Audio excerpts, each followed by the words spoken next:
ಎಲ್ಲರಿಗೂ ನಮಸ್ಕಾರ ಸ್ನೇಹಿತರೆ. ಯಶಸ್ಸಿಗಾಗಿ ಸಾಗರದ ಆಳಕ್ಕೆ ತಲುಪಿ ತಮ್ಮದೇ ಆದ ದಾರಿಯನ್ನ ನಿರ್ಮಿಸಿಕೊಳ್ಳುವ, ಪ್ರಪಂಚದ ನೋವನ್ನೆಲ್ಲ ತನ್ನೊಳಗೆ ಇಟ್ಟುಕೊಂಡು ಮುಗುಳು ನಗುವ, ಮುಖವಾಡ ಧರಿಸುವ, ಶಿಸ್ತಿನ ಸಿಪಾಯಿಯಂತೆ ಕಾಣುವ, ಆದರೆ ಹೃದಯದಲ್ಲಿ ಪ್ರೀತಿಯ ಮಹಾಸಾಗರವನ್ನೇ ಬಚ್ಚಿಟ್ಟುಕೊಂಡಿರುವ ವ್ಯಕ್ತಿಗಳೇ ಮೀನರಾಶಿ. ಮೀನರಾಶಿಯ ಬಂಧುಗಳೇ, ನೀವು ಈಗ ನೋಡ್ತಾ ಇರುವ ಈ ವಿಡಿಯೋ ಆಕಸ್ಮಿಕವಾಗಿ ನಿಮ್ಮ ಮುಂದೆ ಬಂದಿಲ್ಲ. ನಿಮ್ಮ ಜೀವನದ ಅತ್ಯಂತ ನಿರ್ಣಾಯಕ ಘಟ್ಟದಲ್ಲಿ ನಿಂತಿರುವ ನಿಮಗೆ ನಿಮ್ಮ ಇಷ್ಟ ದೇವರು ಅಥವಾ ನಿಮ್ಮ ಗುರುದೇವರು ಒಂದು ಪ್ರಮುಖ ಸಂದೇಶವನ್ನು ನೀಡಲು ಬಯಸಿದ್ದಾರೆ. ದೈವ ಬಲವಿರುವಂತಹ ಗುರು ಹಾಗೂ ಶುಕ್ರ ಗ್ರಹದ ಆಶೀರ್ವಾದವಿರುವಂತಹ ಜೀವನದಲ್ಲಿ ಎಂತಹ ಧರ್ಮ ಸಂಕಷ್ಟಗಳು ಕಷ್ಟಗಳು ಬಂದು ಅದನ್ನೆಲ್ಲ ತಾಳ್ಮೆಯಿಂದ ಜಯಿಸುವಂತಹ ಬ್ಯೂಟಿಫುಲ್ ಮೀನರಾಶಿ. ಸ್ನೇಹಿತರೆ, ನಿಮ್ಮ ಜೀವನದಲ್ಲಿ ಜಯ ಗಳಿಸಲು ಯಾವ 5 ಪ್ರತಿಜ್ಞೆಗಳನ್ನು ಕೈಗೊಳ್ಳಬೇಕು ಎಂಬಂತ ಸೂಪರ್ ಇಂಟ್ರೆಸ್ಟಿಂಗ್ ವಿಚಾರಗಳನ್ನು ಈ ವಿಡಿಯೋದಲ್ಲಿ ತಿಳಿಸಿಕೊಡಲಿದ್ದೇನೆ. ಅದಕ್ಕೂ ಮುನ್ನ ನೀವಿನ್ನು ಚಾನಲ್ಗೆ ಸಬ್ಸ್ಕ್ರೈಬ್ ಆಗಿಲ್ಲ ಅಂದರೆ ಈಗಲೇ ಸಬ್ಸ್ಕ್ರೈಬ್ ಆಗಿ, ಹಾಗೆ ವಿಡಿಯೋಗೆ ಲೈಕ್ ಮಾಡಿ, ವಿಡಿಯೋ ಸ್ಕಿಪ್ ಮಾಡದೆ ಕೊನೆ ತನಕ ನೋಡಿ. ಎಲ್ಲರೂ ಭಕ್ತಿಯಿಂದ ಓಂ ನಮಃ ಶಿವಾಯ ಅಂತ ಕಮೆಂಟ್ ಮಾಡಿ. ಒಬ್ಬರು ಶಿಲ್ಪಿಯನ್ನ ಕೇಳಿದರಂತೆ, ನೀವು ಹೇಗೆ ಅಷ್ಟು ಸುಂದರವಾದಂತಹ ಶಿಲೆಗಳನ್ನು ಕೆತ್ತುತ್ತೀರಾ ಅಂತ. ಆಗ ಆ ಶಿಲ್ಪಿ ಹೇಳಿದರಂತೆ, ನಾನೇನು ಕೆತ್ತುವುದು, ಆ ಸೌಂದರ್ಯ ಆ ಕಲ್ಲಿನಲ್ಲೇ ಇರುತ್ತದೆ. ಅದರಲ್ಲಿ ಬೇಡದೇ ಇರುವುದನ್ನು ಮಾತ್ರ ನಾನು ಕೆತ್ತು ಆ ಕಲ್ಲಿಗೆ ಸುಂದರವಾದಂತಹ ಆಕಾರವನ್ನು ಕೊಡ್ತೇನೆ ಅಂತ ಹೇಳಿದ್ರಂತೆ. ಹಾಗೆಯೇ ಮೀನರಾಶಿಯವರಲ್ಲಿಯೇ ಸಂತೋಷ ಸೌಂದರ್ಯ ಅಡಗಿರುತ್ತದೆ. ದೇವರು ಕೆಲವು ಕಷ್ಟಗಳನ್ನು ಪರೀಕ್ಷೆಗಳನ್ನು ಕೊಟ್ಟು ನಿಮ್ಮಲ್ಲಿರುವಂತಹ ಬೇಡದೇ ಇರುವಂತಹ ಅನಾವಶ್ಯಕ ವಿಚಾರಗಳನ್ನು ಕಿತ್ತು ಬಿಸಾಕಬೇಕು ಅಂತ ಹಾಗೆ ಮಾಡ್ತಾರೆ. ಸಂತೋಷ ನಮ್ಮಲ್ಲಿಯೇ ಇರುತ್ತದೆ. ಯಾವ ವಿಚಾರಗಳನ್ನು ನಿಮ್ಮ ಜೀವನದಿಂದ ದೂರ ಮಾಡಿದರೆ ನೀವು ಸಂತೋಷವಾಗಿರಬಹುದು ಹಾಗೂ ಜೀವನದಲ್ಲಿ ಯಶಸ್ಸಿನ ಪತಾಕೆಯನ್ನು ಆರಿಸಬಹುದು ಅಂತ ನೋಡೋಣ. ಮೀನರಾಶಿಯವರಿಗೆ ದೇವರು ಕಷ್ಟ ಕೊಡುತ್ತಿದ್ದಾರೆಂದರೆ ನಿಮ್ಮನ್ನ ಮತ್ತಷ್ಟು ಗಟ್ಟಿಗೊಳಿಸಲು, ಆ ಕಷ್ಟಗಳನ್ನು ಎದುರಿಸುವಷ್ಟು ಬಲಗೊಳಿಸುತ್ತಾರೆ ಅಂತ ತಿಳ್ಕೊಳ್ಳಿ. ಕಷ್ಟ ಬಂದಾಗ ಕುಗ್ಗದೆ ಧೈರ್ಯವಾಗಿರಬೇಕಾಗುತ್ತದೆ. ಮೀನರಾಶಿಯವರು ಜೀವನದಲ್ಲಿ ಯಶಸ್ಸನ್ನು ಪಡೆಯಲು ಬೇಕಾದಂಥ ಮೊದಲನೆಯ ಪ್ರತಿಜ್ಞೆ ಸೆಲ್ಫ್ ಡೌಟನ್ನು ಬಿಡಬೇಕಾಗುತ್ತದೆ. ನನ್ನ ಸಾಮರ್ಥ್ಯವನ್ನು ನಾನು ನಂಬುತ್ತೇನೆ ಎಂಬಂತಹ ಪ್ರತಿಜ್ಞೆಯನ್ನು ಮಾಡಿ. ಮೀನರಾಶಿಯು ಗುರುಗ್ರಹದ ಅಧಿಪತ್ಯವಿರುವಂತಹ ಜ್ಞಾನವಂತ ಸೌಂದರ್ಯವಂತ ರಾಶಿ. ಮೀನರಾಶಿಯಲ್ಲಿ ಜ್ಞಾನಕಾರಕ ಗುರುಗ್ರಹ, ಸೌಂದರ್ಯಕಾರಕ ಶುಕ್ರಗ್ರಹ ಉಚ್ಚತ್ವವನ್ನು ಪಡೆಯುವಂತಹ ರಾಶಿ. ಆದರೆ ಬುಧಗ್ರಹ ನೀಚವಾಗುವಂತಹ ರಾಶಿಯಾಗಿರುವುದರಿಂದ ಕೆಲವು ತೀರ್ಮಾನ ತೆಗೆದುಕೊಳ್ಳಲು ಸ್ವಲ್ಪ ಒದ್ದಾಟ ಮಾಡ್ತೀರಾ. ಆದ್ದರಿಂದ ನಿಮ್ಮ ಸಾಮರ್ಥ್ಯದ ಮೇಲೆ ನಂಬಿಕೆಯನ್ನು ಇಡಬೇಕಾಗುತ್ತದೆ. ಸೆಲ್ಫ್ ಡೌಟನ್ನು ಬಿಡಬೇಕಾಗುತ್ತದೆ. ನನ್ನ ಕೈಯಲ್ಲಿ ಈ ಕೆಲಸ ಮಾಡಲು ಸಾಧ್ಯನಾ ಎಂಬಂಥ ಸೆಲ್ಫ್ ಡೌಟನ್ನು, ಆ ಮನಸ್ಥಿತಿಯಿಂದ ಹೊರಗಡೆ ಬನ್ನಿ. ನಿಮ್ಮ ಮೇಲೆ ನೀವು ನಂಬಿಕೆ ಇಡಿ. ಮೀನರಾಶಿಯವರಿಗೆ ಕಲಾ ಸರಸ್ವತಿಯ ಸಂಪೂರ್ಣ ಆಶೀರ್ವಾದವಿರುತ್ತದೆ. ಭಯಪಡದೆ ನಿಮ್ಮಲ್ಲಿರುವಂತಹ ಕೌಶಲ್ಯಗಳನ್ನು ಸಾಮರ್ಥ್ಯಗಳನ್ನು ಬಳಸಿಕೊಂಡು ನಿಮ್ಮ ಜೀವನದಲ್ಲಿ ಯಶಸ್ಸನ್ನು ಖಂಡಿತವಾಗಿಯೂ ಪಡೆಯುತ್ತೇನೆ ಎಂಬಂತಹ ಸಂಕಲ್ಪವನ್ನು ಮಾಡಿ. ಮೀನರಾಶಿಯವರು ಕೈಗೊಳ್ಳಬೇಕಾದಂಥ 2ನೇ ಪ್ರತಿಜ್ಞೆ, ನಾನು ಕಲ್ಪನಾ ಲೋಕದಲ್ಲಿ ವಿಹರಿಸದೆ ಪ್ರಾಕ್ಟಿಕಲ್ ಆಗಿ ಯೋಚನೆಯನ್ನು ಮಾಡುತ್ತೇನೆ, ಪ್ರಾಕ್ಟಿಕಲ್ ಆಗಿ ಡಿಸಿಷನನ್ನು ತೆಗೆದುಕೊಳ್ತೇನೆ ಎಂಬಂಥ ನಿರ್ಧಾರವನ್ನು ಮಾಡಿ. ಮೀನರಾಶಿ ಜಲತತ್ವ ರಾಶಿಯಾಗಿರುವುದರಿಂದ ನೀವು ತುಂಬ ಭಾವನಾತ್ಮಕ ಕಲ್ಪನಾತ್ಮಕ ಜೀವಿಗಳು. ತುಂಬ ಎಮೋಷ್ನಲ್ ಆಗಿರುತ್ತೀರಾ, ತುಂಬ ಸೆನ್ಸಿಟಿವ್ ಆಗಿರುತ್ತೀರಾ. ನಿಮ್ಮ ಈ ಗುಣಗಳು ನಿಮ್ಮ ಸ್ನೇಹಿತರು ಸಂಬಂಧಿಕರು ಮಿಸ್ಯೂಸ್ ಮಾಡಿಕೊಂಡು ನಿಮಗೆ ದುಃಖವನ್ನು ಕೊಡುತ್ತಾರೆ. ಆದ್ದರಿಂದ ಅಯ್ಯೋ ಪಾಪ ಅನ್ನುವಂತಹ ಕರುಣೆಯ ಗುಣವನ್ನು ಸ್ವಲ್ಪ ಕಡಿಮೆ ಮಾಡಿಕೊಂಡು ಪ್ರಾಕ್ಟಿಕಲ್ ಆಗಿ ಕ್ಯಾಲ್ಕುಲೇಟಿವ್ ಆಗಿ ಇರಬೇಕಾಗುತ್ತದೆ. ಬೇರೆಯವರು ದುಃಖದಲ್ಲಿದ್ದರೆ ಅವರ ದುಃಖವನ್ನು ನಿಮ್ಮ ದುಃಖ ಅಂತ ಭಾವಿಸುತ್ತೀರಾ. ಈ ನಿಮ್ಮ ಓವರ್ ಕೇರಿಂಗ್, ಓವರ್ ಎಮೋಷ್ನಲ್ ಗುಣದಿಂದಾಗಿ ನಿಮ್ಮ ವೃತ್ತಿ ಜೀವನದ ಮೇಲೆ ಪ್ರಭಾವ ಬೀರಬಹುದು. ನೀವು ನಿಮ್ಮ ಓವರ್ ಪ್ರೊಟೆಕ್ಟಿವ್ ಗುಣವನ್ನು ಕಡಿಮೆ ಮಾಡಿಕೊಳ್ಳಿ. ಯಾರಿಗೆ ಎಷ್ಟು ಕರುಣೆ, ಎಷ್ಟು ಪ್ರೀತಿ ತೋರಿಸಬೇಕು, ಎಷ್ಟು ಸಹಾಯವನ್ನು ಮಾಡಬೇಕು ಅಷ್ಟೇ ಮಾಡಿದರೆ ನೀವು ನಿಮ್ಮ ಜೀವನದಲ್ಲಿ ಉದ್ಧಾರ ಆಗ್ತೀರಾ. ಇಲ್ಲದಿದ್ದರೆ ನಿಮ್ಮ ಈ ವೀಕ್ನೆಸ್ಸನ್ನು ನಿಮ್ಮ ಕುಟುಂಬದವರು, ನಿಮ್ಮ ಸ್ನೇಹಿತರು ಬಂಡವಾಳ ಮಾಡಿಕೊಂಡು ಅವರ ಬೇಳೆಯನ್ನು ಅವರು ಚೆನ್ನಾಗಿ ಬೇಯಿಸಿಕೊಳ್ತಾರೆ. ತುಂಬ ಕೇರ್ಫುಲ್ ಆಗಿ ಇರಬೇಕಾಗುತ್ತದೆ. 3ನೇಯದಾಗಿ, ಮೀನರಾಶಿಯವರು ಹಣ ಉಳಿತಾಯದ ಕಡೆ ಗಮನವನ್ನು ಕೊಡಿ. ಮೀನರಾಶಿಯವರು ಹಣವನ್ನು ತುಂಬ ಬಾರ್ಗೇನ್ ಮಾಡಿ ಎಷ್ಟು ಬೇಕೋ ಅಷ್ಟೇ ಖರ್ಚನ್ನು ಮಾಡುತ್ತೀರಾ. ಆದರೆ ಶಾಪಿಂಗ್, ಗೋಲ್ಡ್, ಲಕ್ಸುರಿಯಸ್ ಥಿಂಗ್ಸ್ ಅಂತ ಬಂದರೆ ಹಣವನ್ನು ಮನಸ್ಸೋ ಇಚ್ಛೆ ಖರ್ಚು ಮಾಡ್ತೀರಾ. ನಿಮ್ಮ ಸೌಂದರ್ಯಕ್ಕೋಸ್ಕರ, ನಿಮ್ಮನ್ನು ನೀವು ಸುಂದರವಾಗಿ ಕಾಣುವಂತೆ ಮಾಡಿಕೊಳ್ಳಲು ಹಣವನ್ನು ಖರ್ಚು ಮಾಡ್ತೀರಾ. ಮೀನರಾಶಿ ಕಾಲಪುರುಷನ ಕುಂಡಲಿಯಲ್ಲಿ 12ನೇ ರಾಶಿಯಾಗಿದೆ. 12ನೇ ಭಾವ ಅಂದರೆ ಮೋಕ್ಷ ಭಾವ. ಖರ್ಚಿನ ಭಾವ ಅಂತ ಕರೆಯಬಹುದು. ಆದ್ದರಿಂದ ನಿಮ್ಮ ಖರ್ಚುಗಳಿಗೆ ಸ್ವಲ್ಪ ಕಡಿವಾಣವನ್ನು ಹಾಕಿ ಮುಂದಿನ ಭವಿಷ್ಯಕ್ಕೋಸ್ಕರ ಹಣವನ್ನು ಉಳಿತಾಯವನ್ನು ಮಾಡಿ. ಹಣದ ಜೊತೆಗೆ ಒಳ್ಳೆ ಹೈಯರ್ ಪೊಸಿಷನ್ನಲ್ಲಿರುವಂತಹ ಸ್ನೇಹವನ್ನು ಬೆಳೆಸಿ ಸ್ನೇಹಿತರನ್ನ ಮಾಡಿಕೊಳ್ಳಿ. ನಿಮ್ಮ ಜ್ಞಾನಕ್ಕೆ ಸರಿಸಾಟಿ ಇರುವವರ ಜೊತೆ ಮಾತ್ರ ಬೆರೆತು ನಿಮ್ಮ ಜ್ಞಾನವನ್ನು ವೃದ್ಧಿ ಮಾಡಿಕೊಳ್ಳುವಂತಹ ಪ್ರತಿಜ್ಞೆಯನ್ನು ಮಾಡಿ. ನಾಲ್ಕನೆಯದಾಗಿ, ಮೀನರಾಶಿಯವರು ಘಟಿಸಿ ಹೋದಂತಹ ಘಟನೆಗಳಿಗೆ ಅಂಟಿಕೊಂಡಿರದೆ ಅದನ್ನು ಮರೆತು ಮುಂದೆ ಹೋಗುತ್ತಿರಬೇಕು. ನಿಮ್ಮ ಜೀವನದಲ್ಲಿ ನಡೆದು ಹೋದಂಥ ಕೆಲವು ಕಹಿ ಘಟನೆಗಳನ್ನು ಪದೇ ಪದೇ ನೆನಪು ಮಾಡಿಕೊಂಡು ದುಃಖವನ್ನು ಪಡಬೇಡಿ. ಮುಂದೆ ಹೋಗುವಂತಹ ನಿರ್ಧಾರವನ್ನು ಮಾಡಿ. ನೋವು ಕೊಡುವಂತಹ ಕಹಿ ನೆನಪು, ಕಹಿ ಘಟನೆಗಳನ್ನು ನೆನಪು ಮಾಡಿಕೊಂಡ್ರೆ ನಿಮ್ಮ ಜೀವನ ಸರಿಹೋಗುವ ಹಾಗಿದ್ದರೆ ಅದನ್ನು ನೆನಪು ಮಾಡಿಕೊಳ್ತೀರಿ. ಸಾಧ್ಯನಾ? ಇದು ಸಾಧ್ಯವಿಲ್ಲ. ಆದ್ದರಿಂದ ಸಿಹಿಯಾದಂತಹ ಸುಮಧುರವಾದಂತಹ ನೆನಪುಗಳನ್ನು ಮಾತ್ರ ನಿಮ್ಮ ಜೊತೆ ನಿಮ್ಮ ಮನಸ್ಸಿನಲ್ಲಿ ಇಟ್ಟುಕೊಂಡ್ರೆ ನೀವು ಜೀವನದಲ್ಲಿ ಸಂತೋಷವಾಗಿ ಯಶಸ್ಸಿನ ಕಡೆ ಹೆಜ್ಜೆಯನ್ನು ಇಡಬಹುದು. ಐದನೆಯದಾಗಿ, ನಿಮ್ಮ ಜಾಬ್ ಅಥವಾ ಬಿಸ್ನೆಸ್, ಪರ್ಸನಲ್ ಲೈಫ್ ಆಗಲಿ ಪ್ರೊಫೆಷ್ನಲ್ ಲೈಫ್ ಆಗಲಿ ಒಂದು ಸಾರಿ ಪ್ರಯತ್ನವನ್ನು ಪಡುತ್ತೀರಾ. ಎರಡನೇ ಸಾರಿ ಪ್ರಯತ್ನವನ್ನು ಪಟ್ಟು ಆ ಕೆಲಸ ಸಕ್ಸಸ್ ಆಗದಿದ್ದರೆ ಆ ಪ್ರಯತ್ನವನ್ನು ಮುಂದುವರಿಸಬೇಡಿ. ಮರಳಿ ಯತ್ನವ ಮಾಡು, ಸತತ ಪ್ರಯತ್ನವ ಮಾಡು ಅಂತ ಹೇಳ್ತಾರೆ. ಬಟ್ ಮೀನರಾಶಿಗೆ ಈ ಮಾತು ಸೂಟ್ ಆಗುವುದಿಲ್ಲ. ಯಾಕಂದರೆ ಗುರುವಿನ ಆಶೀರ್ವಾದವಿರುವಂತಹ ರಾಶಿ. ದೇವರಿಗೆ ಗೊತ್ತು ನಿಮಗೆ ಯಾವ ಸಂದರ್ಭದಲ್ಲಿ ಏನು ಕೊಡಬೇಕು, ಎಷ್ಟು ಕೊಡಬೇಕು ಎಂದು. ಆದ್ದರಿಂದ ನಿಮ್ಮ ಮನಸ್ಸಿನ ಮಾತನ್ನು ಕೇಳಿ ಬೇರೆಯವರ ಮಾತುಗಳಿಗೆ ನಿಮ್ಮ ಮನಸ್ಸಿಗೆ ಇಷ್ಟವಿಲ್ಲದ ನಿರ್ಧಾರಗಳನ್ನು ತೆಗೆದುಕೊಳ್ಳಬೇಡಿ. ದೇವರ ಮೇಲೆ ನಂಬಿಕೆಯನ್ನು ಇಟ್ಟು ಮುಂದುವರಿಯಿರಿ. ನಿಮ್ಮ ಜೀವನದಲ್ಲಿ ಸೋಲೆ ಬರದ ಹಾಗೆ ದೇವರು ಖಂಡಿತವಾಗಿಯೂ ಕೈ ಹಿಡಿಯುತ್ತಾರೆ. ನಿಮಗೆ ತೊಂದರೆ ಕೊಟ್ಟವರಿಗೂ ಸಹ ನೀವು ಕೆಟ್ಟದ್ದನ್ನು ಬಯಸುವುದಿಲ್ಲ. ಆದರೆ ನಿಮಗೆ ತೊಂದರೆ ಕೊಟ್ಟಂತಹ ನಿಮ್ಮ ಮನಸ್ಸನ್ನು ನೋಯಿಸಿದವರಿಗೆ ಆ ದೇವರು, ಈ ಪ್ರಕೃತಿ ನಿಮ್ಮ ಪರವಾಗಿ ಅವರಿಗೆ ಶಿಕ್ಷೆಯನ್ನು ಖಂಡಿತವಾಗಿಯೂ ಕೊಡುತ್ತದೆ. ಮೀನರಾಶಿಯವರು ಧೈರ್ಯವಾಗಿರಿ. ನಿಮ್ಮ ಸಾಮರ್ಥ್ಯ, ನಿಮ್ಮ ಜ್ಞಾನದ ಮೇಲೆ ನಂಬಿಕೆಯನ್ನು ಇಡಿ. ದೇವರ ಮೇಲೆ, ಧರ್ಮದ ದಾರಿಯಲ್ಲಿ ನಡೆದರೆ ನಿಮ್ಮ ಜೀವನದಲ್ಲಿ ಸೋಲು ಅನ್ನುವ ಶಬ್ದಕ್ಕೆ ಜಾಗವೇ ಇರುವುದಿಲ್ಲ. ನಿಮ್ಮ ಮುಂದೆ ಒಂದು ಅತ್ಯಂತ ಕಷ್ಟಕರವಾದ ಸವಾಲು ಕೂಡ ಎದುರಾಗುತ್ತದೆ. ಈ ಸವಾಲನ್ನು ನೀವು ಗೆಲ್ಲಲೇಬೇಕು. ಆ ಸವಾಲು ಹೊರಗಿನಿಂದ ಬರುವುದಿಲ್ಲ, ಅದು ನಿಮ್ಮ ಶತ್ರುಗಳಿಂದ ಬರುವುದಿಲ್ಲ, ಅದು ನಿಮ್ಮ ಒಳಗಿನಿಂದಲೇ ಬರುತ್ತದೆ. ಆ ಸವಾಲೇ ನಿಮ್ಮ ಅತಿಯಾದ ಭಾವನಾತ್ಮಕ ಯೋಚನೆ ಮತ್ತು ಹಳೆಯದನ್ನೇ ನೆನೆಯುವುದು. ಹೌದು ಮೀನರಾಶಿಯವರೇ, ನಿಮ್ಮ ರಾಶ್ಯಾಧಿಪತಿ ಗುರು. ನೀವು ಜ್ಞಾನಿಗಳು, ದೈವ ಭಕ್ತರು. ಆದರೆ ನೀವು ಅತಿ ಹೆಚ್ಚು ಭಾವನಾತ್ಮಕ ಜೀವಿಗಳು. ನಿಮಗೆ ಯಾರು ಮೋಸ ಮಾಡಿದರೋ, ಯಾರು ನೋವು ಕೊಟ್ಟರೋ ಅದನ್ನೇ ಮತ್ತೆ ಮತ್ತೆ ನೆನೆದು ನಿಮ್ಮ ವರ್ತಮಾನವನ್ನು ಹಾಳು ಮಾಡಿಕೊಳ್ಳುತ್ತೀರಿ. ಈಗ ನಿರೀಕ್ಷಿತ ಯಶಸ್ಸು, ಹಣ, ಅಧಿಕಾರ ನಿಮ್ಮ ಕೈಗೆ ಬಂದಾಗ ನೀವು ಮತ್ತೆ ಹಳೆಯ ನೋವುಗಳನ್ನೆಲ್ಲ ನೆನೆಸುತ್ತಾ ಇದೆಲ್ಲ ನಿಜವೇ, ಇದು ನನ್ನ ಕೈತಪ್ಪಿ ಹೋಗುವುದೇ ಎಂದು ಅತಿಯಾಗಿ ಯೋಚಿಸಿ ಭಯಪಟ್ಟು ಬಂದ ಅವಕಾಶವನ್ನು ಪೂರ್ಣವಾಗಿ ಬಳಸಿಕೊಳ್ಳದೇ ಇರುವ ಅಪಾಯವಿದೆ.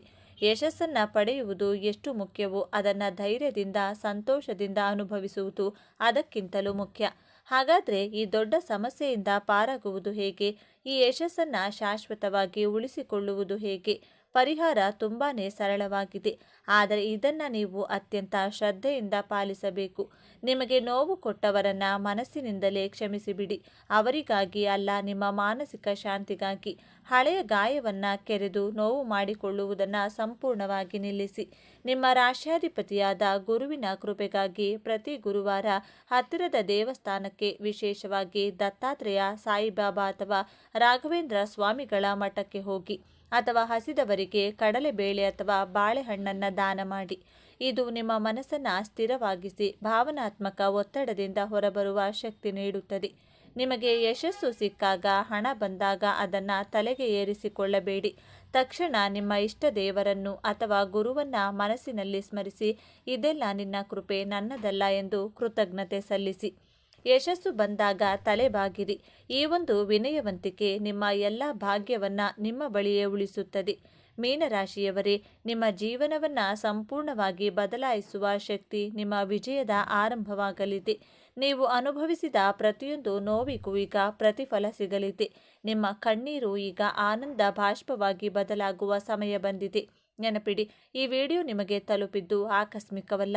ಇದು ನಿಮ್ಮ ಇಷ್ಟ ದೇವರು ನಿಮಗೆ ನೀಡುತ್ತಿರುವ ಸ್ಪಷ್ಟ ಸಂದೇಶ. ಈ ಅದ್ಭುತ ಸಮಯವನ್ನು ಸದುಪಯೋಗಪಡಿಸಿಕೊಳ್ಳಿ. ನಿಮ್ಮ ಜೀವನದ ಹೊಸ ಅಧ್ಯಾಯಕ್ಕೆ ತಯಾರಾಗಿ, ನಿಮ್ಮ ನಂಬಿಕೆಯ ಸಂಕೇತವಾಗಿ ನಿಮ್ಮ ಜೀವನ ಬದಲಾಗಬೇಕು ಎನ್ನುವ ಸಂಕಲ್ಪದೊಂದಿಗೆ ತಪ್ಪದೆ ನಿಮ್ಮ ಕುಲದೇವರ ಅಥವಾ ನಿಮ್ಮ ಇಷ್ಟದೇವರ ಹೆಸರನ್ನ ಕಮೆಂಟ್ ಮಾಡಿ. ಆ ಭಗವಂತನು ನಿಮ್ಮನ್ನ ಸದಾ ಕಾಪಾಡಲಿ. ಸರ್ವೇ ಜನ ಸುಖಿನೋ ಭವಂತು. ಇದೇ ತರಹದ ಜ್ಯೋತಿಷ್ಯಕ್ಕೆ ಸಂಬಂಧಪಟ್ಟಂತ ವಿಡಿಯೋ ನೋಡಲು ನಮ್ಮ ಚಾನಲ್ಗೆ ಸಬ್ಸ್ಕ್ರೈಬ್ ಆಗಿ. ಈ ವಿಡಿಯೋಗೆ ಲೈಕ್ ಮಾಡಿ, ಶೇರ್ ಮಾಡಿ. ದ್ವಾದಶ ರಾಶಿಗಳಲ್ಲಿ ಕೊನೆಯ ರಾಶಿ ಅಂದರೆ 12ನೇ ರಾಶಿಯೇ ಮೀನರಾಶಿ. ಉಳಿದ 11 ರಾಶಿಗಳಿಗಿಂತ ಭಿನ್ನವಾದ ವ್ಯಕ್ತಿತ್ವ ಇವರದ್ದು. ಕನಸು ಹಾಗೂ ಪ್ರಣಯದ ಸಂಕೇತವಾದ ಈ ರಾಶಿಯವರು ತಮ್ಮ ಸೃಜನಶೀಲತೆಗೆ ಹೆಸರುವಾಸಿ. ಅನೇಕರು ಉದಾರತೆ ಹಾಗೂ ಸಹಾನುಭೂತಿಯುಳ್ಳವರು. ಮೀನರಾಶಿಯವರು ನಿಸ್ವಾರ್ಥಿಗಳು, ಆದರೆ ಇತರರಿಗೆ ಇವರು ನಿಷ್ಠುರರಾಗಿ ಕಾಣಬಹುದು. ಇವರ ವ್ಯಕ್ತಿತ್ವ, ಒಳ್ಳೆಯ ಗುಣಗಳು ಹಾಗೂ ಕೆಟ್ಟ ಗುಣಗಳ ಕುರಿತಾದ ಮಾಹಿತಿಯ ಜೊತೆಗೆ ಮೀನರಾಶಿ ನಕ್ಷತ್ರಾಧಾರಿತ ಜನ್ಮ ರಹಸ್ಯದ ಬಗ್ಗೆ ಈ ವಿಡಿಯೋದಲ್ಲಿ ತಿಳಿಸಿಕೊಡಲಿದ್ದೇನೆ. ಅದಕ್ಕೂ ಮುಂಚೆ ನೀವಿನ್ನು ಚಾನಲ್ಗೆ ಸಬ್ಸ್ಕ್ರೈಬ್ ಆಗಿಲ್ಲ ಅಂದರೆ ಈಗಲೇ ಸಬ್ಸ್ಕ್ರೈಬ್ ಆಗಿ. ಹಾಗೆ ವಿಡಿಯೋಗೆ ಲೈಕ್ ಮಾಡಿ, ವಿಡಿಯೋ ಸ್ಕಿಪ್ ಮಾಡದೆ ಕೊನೆ ತನಕ ನೋಡಿ. 2 ಮೀನುಗಳು ವಿರುದ್ಧ ದಿಕ್ಕಿನಲ್ಲಿ ಚಲಿಸುವ ಸಂಕೇತವಿರುವ ಈ ರಾಶಿಯವರು ಉಭಯ ಸ್ವಭಾವದವರು. ಕೆಲವೊಮ್ಮೆ ಇವರು ಅಪಾಯಕಾರಿಯಂತೆ ವರ್ತಿಸಬಹುದು, ಕೆಲವೊಮ್ಮೆ ಮೃದು ಸ್ವಭಾವದವರಂತೆ ಕಾಣುತ್ತಾರೆ. ಇವರು ಉತ್ತಮ ಪ್ರತಿಭಾವಂತರು ಹಾಗೂ ವಿವಿಧ ಪರಿಸರಗಳಿಗೆ ಸುಲಭವಾಗಿ ಹೊಂದಿಕೊಳ್ಳುವಂಥ ಸಾಮರ್ಥ್ಯವನ್ನು ಹೊಂದಿರುತ್ತಾರೆ. ಇವರು ಇತರರಿಗೂ ತಮ್ಮ ಜ್ಞಾನವನ್ನು ಕಲಿಸಿಕೊಡುತ್ತಾರೆ, ಇತರರ ಇಚ್ಛೆಗಳಿಗೂ ಅವಕಾಶ ನೀಡುತ್ತಾರೆ. ಇವರೊಳಗಿನ ಆಳವಾದ ಸಾಮರ್ಥ್ಯವು ಬಹಳ ಸ್ವತಂತ್ರವಾಗಿರುತ್ತದೆ. ಇವರ ಮುಖ್ಯ ಲಕ್ಷಣವೆಂದರೆ ಕನಸುಗಾರರು. ನಮ್ಮ ಕಲ್ಪನಾ ಲೋಕದಲ್ಲಿ ಜೀವಿಸಲು ಇಷ್ಟಪಡುತ್ತಾರೆ. ವಾಸ್ತವತೆಗೆ ಇದು ಕೆಲವೊಮ್ಮೆ ದೂರವಿರಬಹುದು. ಇವರು ಬಹಳ ಆಕರ್ಷಕ ಸ್ವಭಾವದವರು. ಜನರು ಇವರ ನಕಾರಾತ್ಮಕ ಸ್ವಭಾವಗಳನ್ನು ಬದಿಗೊತ್ತಿ ಸಕಾರಾತ್ಮಕ ಸ್ವಭಾವವನ್ನು ಇಷ್ಟಪಡುತ್ತಾರೆ. ಇವರು ತುಂಬ ರೊಮ್ಯಾಂಟಿಕ್ ಸ್ವಭಾವದವರು. ವಿವಾದಗಳನ್ನು ತಪ್ಪಿಸಿ ವಾಸ್ತವದ ಕಹಿ ಸತ್ಯಗಳನ್ನು ಎದುರಿಸುವಾಗ ಖಿನ್ನರಾಗುತ್ತಾರೆ, ಹೀಗೆಯೇ ದುರ್ಬಲರಾಗುತ್ತಾರೆ. ಕಾಲಪುರುಷನ ಕುಂಡಲಿಯಲ್ಲಿ ಮೀನರಾಶಿ 12ನೇ ಹಾಗೂ ಕೊನೆಯ ರಾಶಿಯಾಗಿದೆ. ಈ ರಾಶಿಯ ಅಧಿಪತಿ ಗುರುಗ್ರಹ. ಈ ರಾಶಿಯಲ್ಲಿ ಪೂರ್ವ ಭಾದ್ರಪದ ನಕ್ಷತ್ರದ 4ನೇ ಪಾದ, ಉತ್ತರ ಭಾದ್ರಪದ ನಕ್ಷತ್ರದ 4 ಪಾದಗಳು, ರೇವತಿ ನಕ್ಷತ್ರದ 4 ಪಾದಗಳನ್ನು ಕಾಣಬಹುದು. ತನ್ನ ಶತ್ರುಗಳ ಜೊತೆಯಲ್ಲಿಯೂ ಬಹಳ ಸೌಜನ್ಯದಿಂದ ವರ್ತಿಸುವಂತಹ ರಾಶಿಯವರಂದರೆ ಮೀನರಾಶಿಯವರು. ಧಾರ್ಮಿಕ, ಆಧ್ಯಾತ್ಮಿಕದಲ್ಲಿ ನಂಬಿಕೆ ಇಟ್ಟಿರುತ್ತೀರಾ. ನಿಮ್ಮ ಸ್ನೇಹಿತರಿಗೆ, ಕುಟುಂಬದವರಿಗೆ ಬಹಳ ವಿನಮ್ರತೆಯಿಂದ ನಿಸ್ವಾರ್ಥ ಸೇವೆ ಮಾಡುವವರು. ಅತಿಥಿ ಸತ್ಕಾರವನ್ನು ಮಾಡುವಂತಹ ಗುಣದವರು. ತನಗೆ ಕೇಡು ಬಯಸುವವರಿಗೂ ಮನಸ್ಸಿನಲ್ಲಿಯೂ ಕೆಟ್ಟದ್ದನ್ನು ಬಯಸದೇ ಇರುವಂಥ ಸಾತ್ವಿಕ ಗುಣದವರು. ಸಾಮಾಜಿಕ ನಿಯಮಗಳನ್ನು, ಕಟ್ಟುಪಾಡುಗಳನ್ನು, ಸಂಪ್ರದಾಯಗಳನ್ನು ಚಾಚೂ ತಪ್ಪದೆ ಪಾಲಿಸುವವರು. ಬಹಳ ಸೌಜನ್ಯವಂತರು, ಪರಮಾತ್ಮನಲ್ಲಿ ನಂಬಿಕೆ ಇಟ್ಟಿರುವವರು. ಜೀವನದ ಅತ್ಯಂತ ಕೆಟ್ಟ ಸಂದರ್ಭದಲ್ಲಿಯೂ ಯಾವ ವ್ಯಕ್ತಿಯೂ ನಮ್ಮ ಜೊತೆ ಇರುವುದಿಲ್ಲ, ಆದರೆ ದೈವ ಮಾತ್ರ ನಮ್ಮ ಕಷ್ಟ ಸುಖ 2 ಸಂದರ್ಭದಲ್ಲಿಯೂ ನಮ್ಮ ಕೈ ಹಿಡಿದು ಕಾಪಾಡುವರು ಎಂಬ ನಂಬಿಕೆಯಿಂದ ದೇವರನ್ನ ಆತ್ಮದಿಂದ ಉಪಾಸನೆ, ಆರಾಧನೆ ಮಾಡುವವರು. ಯಾರೇ ಸಹಾಯ ಕೇಳಿದರೂ ಇಲ್ಲ ಎನ್ನದೆ ತನ್ನ ಕೈಲಾದಷ್ಟು ಸಹಾಯ ಮಾಡುವವರು. ಸಾಹಿತ್ಯ, ಸಂಗೀತ, ಕಲೆಯಲ್ಲಿ ವಿಶೇಷ ಜ್ಞಾನವುಳ್ಳವರು. ಆದ್ದರಿಂದ ಹೆಚ್ಚಿನ ಸಾಹಿತಿಗಳು ಈ ಮೀನರಾಶಿಯಲ್ಲಿಯೇ ಜನಿಸುತ್ತಾರೆ. ಮೀನರಾಶಿಯವರು ಬಹಳ ಬುದ್ಧಿವಂತರು. ಹೊಸ ವಿಚಾರಗಳನ್ನು ಆವಿಷ್ಕಾರ ಮಾಡುವುದರಿಂದ ಎಲ್ಲರೂ ನಿಮ್ಮ ಪ್ರಭಾವಕ್ಕೆ ಒಳಗಾಗುತ್ತಾರೆ. ಎಲ್ಲರ ಜೊತೆಯಲ್ಲಿಯೂ ಬಹಳ ಪ್ರೀತಿ ವಿಶ್ವಾಸದಿಂದಿರುತ್ತಾರೆ. ವ್ಯವಹಾರ ಮಾಡುವಂತಹ ನ್ಯಾಯಪ್ರಿಯರು ನೀವು. ಮೀನರಾಶಿಯಲ್ಲೇ ಜನಿಸಲು ಕಾರಣವೇನು ಎಂದು ನೋಡೋದಾದರೆ, ಜೀವನದಲ್ಲಿ ಪುಣ್ಯ ಕೆಲಸಗಳನ್ನು ಮಾಡಲು, ದಾನ ಮಾಡಲು, ಸತ್ಕರ್ಮಗಳನ್ನು ಮಾಡುವಂತಹ ದೃಷ್ಟಿಯಿಂದ ನೀವು ಮೀನರಾಶಿಯಲ್ಲಿ ಜನಿಸಿರುತ್ತೀರಾ. ನಾನು ಎಲ್ಲರಿಗೋಸ್ಕರ ಸಹಾಯ ಮಾಡುತ್ತೇನೆ, ಆದರೆ ನನಗೋಸ್ಕರ ಯಾರು ಯಾವ ಸಹಾಯವೂ ಮಾಡುವುದಿಲ್ಲ ಎಂಬ ಕೊರಗು ನಿಮ್ಮ ಮನಸ್ಸಿನಲ್ಲಿರುತ್ತದೆ. ಮೀನರಾಶಿ ಪ್ರಾಕೃತಿಕ ಕುಂಡಲಿಯ ಲಾಭಸ್ಥಾನದ ನಂತರ ಬರುವಂತಹ ರಾಶಿ. ಈ ರಾಶಿಯಲ್ಲಿ ನೀವು ಜನಿಸಿದ್ದೀರಾ ಅಂದರೆ ನಿಮ್ಮ ಹಿಂದಿನ ಜನ್ಮದಲ್ಲಿ ನೀವು ಉತ್ತಮ ಲಾಭಗಳನ್ನು ಗಳಿಸಿರುತ್ತೀರಾ. ಆದರೆ ಆ ಲಾಭದಲ್ಲಿ ನೀವು ದಾನ ಮಾಡಿರದ ಕಾರಣ ಧಾರ್ಮಿಕ ಯಾತ್ರೆಗಳನ್ನು ಮಾಡಿರುವುದಿಲ್ಲ. ನಿಮ್ಮ ಕರ್ತವ್ಯಗಳಿಂದ, ನಿಮ್ಮ ಜವಾಬ್ದಾರಿಗಳಿಂದ ನುಲುಚಿಕೊಂಡಿರುವುದರಿಂದ ಈ ಜನ್ಮದಲ್ಲಿ ಮೀನರಾಶಿಯಲ್ಲಿ ಜನಿಸಿ ದಾನ, ಧರ್ಮ, ಸಹಾಯ, ಧಾರ್ಮಿಕ ಯಾತ್ರೆಗಳನ್ನು ಮಾಡುತ್ತೀರಾ. ಈ ಜನ್ಮದ ಉತ್ತಮ ಕರ್ಮಗಳನ್ನು ಮುಂದಿನ ಜನ್ಮಕ್ಕೆ ಕೊಂಡೊಯ್ಯುತ್ತೀರಾ. ಪೂರ್ವ ಜನ್ಮದ ಕರ್ಮಫಲದಿಂದ ಈ ಜನ್ಮದಲ್ಲಿ ರಾಶಿ ಹಾಗೂ ನಕ್ಷತ್ರಗಳು ಶರೀರ ಲಭ್ಯವಾಗಿರುತ್ತವೆ. ಮೃತ್ಯು ಎಂದರೇನು? ಮೃತ್ಯು ಕೇವಲ ಒಂದು ಶರೀರವನ್ನು ಬದಲಾವಣೆ ಮಾಡುವಂತಹ ಪ್ರಕ್ರಿಯೆಯಾಗಿದೆ. ಒಂದೇ ವಸ್ತುವನ್ನು ಸತತವಾಗಿ ಉಪಯೋಗಿಸಿದಾಗ ಆ ವಸ್ತುವಿನ ಸಾಮರ್ಥ್ಯ ಕ್ಷೀಣಿಸುತ್ತದೆ. ಇದೇ ರೀತಿ ನಮ್ಮ ಶರೀರದ ಸಾಮರ್ಥ್ಯ ಕ್ಷೀಣಿಸಿದಾಗ ಆ ಆತ್ಮದ ಕರ್ಮಗಳು ಅಪೂರ್ಣವಾಗಿರುವುದರಿಂದ ಆ ಆತ್ಮ ತನ್ನ ಅಪೂರ್ಣ ಕರ್ಮಗಳನ್ನು ಈಡೇರಿಸಿಕೊಳ್ಳಲು ಹೊಸ ಶರೀರವನ್ನು ಧಾರಣೆ ಮಾಡಿಕೊಂಡು ತನ್ನ ಇಂದಿನ ಜನ್ಮದ ಅಪೂರ್ಣ ಕರ್ಮಗಳನ್ನು ಜವಾಬ್ದಾರಿಗಳನ್ನು ಮುಂದಿನ ಜನ್ಮದಲ್ಲಿ ಈಡೇರಿಸಿಕೊಳ್ಳುತ್ತದೆ. ನಕ್ಷತ್ರದ ಆಧಾರದ ಮೇಲೆ ನೋಡೋಣ. ಪೂರ್ವ ಭಾದ್ರಪದ ನಕ್ಷತ್ರ, ಉತ್ತರ ಭಾದ್ರಪದ ನಕ್ಷತ್ರ, ರೇವತಿ ನಕ್ಷತ್ರ ಈ ಮೂರೂ ನಕ್ಷತ್ರಗಳು ಮೀನರಾಶಿಯಲ್ಲಿ ಕಾಣಬಹುದು. ನಕ್ಷತ್ರದ ಆಧಾರದ ಮೇಲೆ ನಿಮ್ಮ ಗುಣ ಸ್ವಭಾವಗಳು ಬದಲಾಗುತ್ತವೆ. ಪೂರ್ವ ಭಾದ್ರಪದ ನಕ್ಷತ್ರದ 4ನೇ ಪಾದ ಮೀನರಾಶಿಯಲ್ಲಿ ಕಾಣಬಹುದು. ಈ ನಕ್ಷತ್ರದ ಅಧಿಪತಿ ಗುರುಗ್ರಹ. ಗುರು ಎಂದರೆ ಜ್ಞಾನ, ಶಿಕ್ಷಣ, ಆಧ್ಯಾತ್ಮಿಕ ಕಾರ್ಯಗಳು.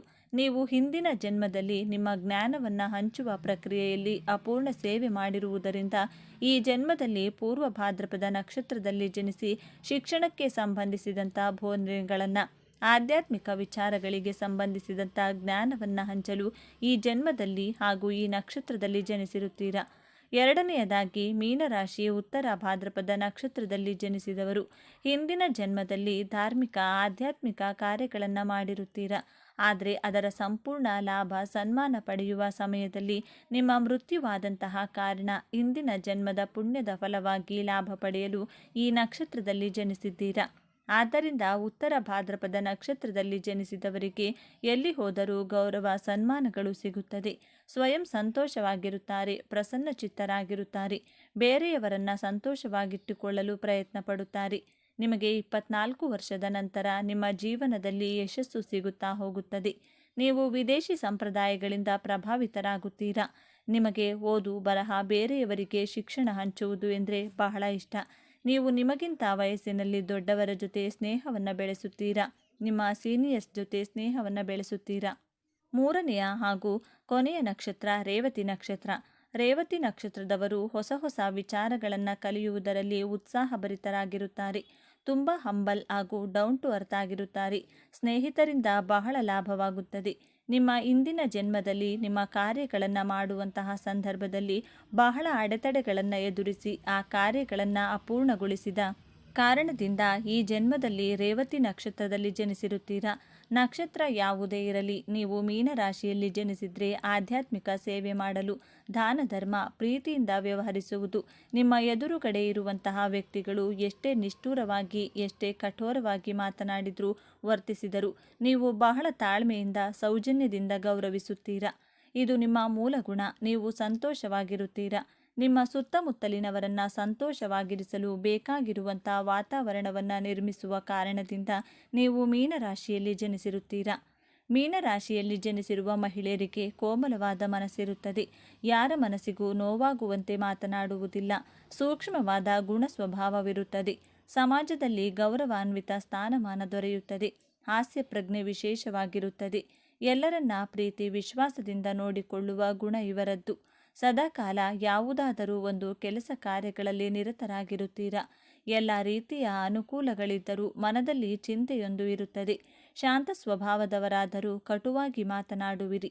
ಈ ಜಾತಕದಲ್ಲಿ ಜನಿಸಿರುವ ಪುರುಷರು ಜೀವನವನ್ನು ಪ್ರೀತಿಸುತ್ತಾರೆ. ಜೀವನದಲ್ಲಿ ಏನಾದರೂ ಒಂದು ಸಾಧನೆ ಮಾಡಬೇಕೆಂಬ ಅಭಿಲಾಷೆ ಇವರಿಗಿರುತ್ತದೆ. ಸೂಕ್ಷ್ಮವಾದ ಮನಸ್ಸಿನ ಕಾರಣ ಸಣ್ಣ ಪುಟ್ಟ ವಿವಾದವನ್ನು ಎದುರಿಸಿ ಆಧ್ಯಾತ್ಮಿಕ ಭಾವನೆ ವಿಶೇಷವಾಗಿರುತ್ತದೆ.